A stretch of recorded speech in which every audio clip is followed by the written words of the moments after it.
Hola, comment est Casa? On se retrouve pour un look anecdote sur les aventures de Winnie l'ourson de 1977 par la Walt Disney Studios.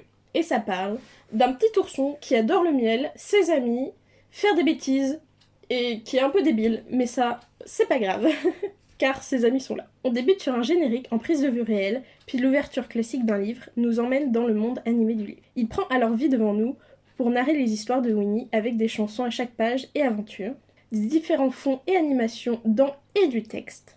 Bref, on apprend que les épines dans le cul ça dérange pas l'ourson et qu'il tue des abeilles pour le miel. On découvre que Jean-Christophe est un peu limité et que les castors marmottes sont plutôt myopes et sifflent de façon horrible. Bourriquet est le personnage le plus réaliste de tout l'univers.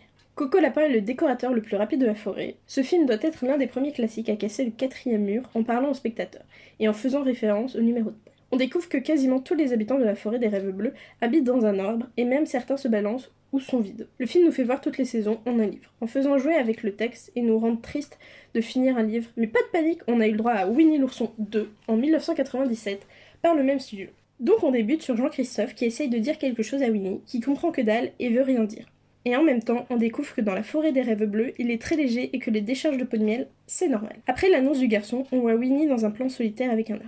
L'ourson part alors dans une quête et tombe sur un chêne avec beaucoup trop de glands qui roule trop, un coco lapin sans force, un cassage du 4e mur, un hibou qui aime lire les aventures mais pas les vivres, des tulipes féroces et des lianes résistantes. On découvre que Winnie sait pas lire, que la technique de répéter une phrase dans son sommeil fonctionne pas sur lui et que c'est pas vraiment le meilleur ami du monde. Le film se finit comme une fin digne du magicien d'Oz, mais ne vous inquiétez pas, ils en ont sorti un 3e en 2011, Winnie l'ourson, tout simplement. Et il débute sur des plans en prise de vue réelle, comme dans le premier, et l'ouverture classique avec un générique en animation sur le lit. Cela nous montre qu'ils veulent revenir aux racines. On revoit les personnages jouer avec le texte. Bref, l'histoire est basique, Winnie cherche du miel dans le cul de Bourriquet qui a perdu sa queue. L'ourson nous montre aussi qu'il est analphabète et que ses gargouillis sont puissants, car il est addict au miel.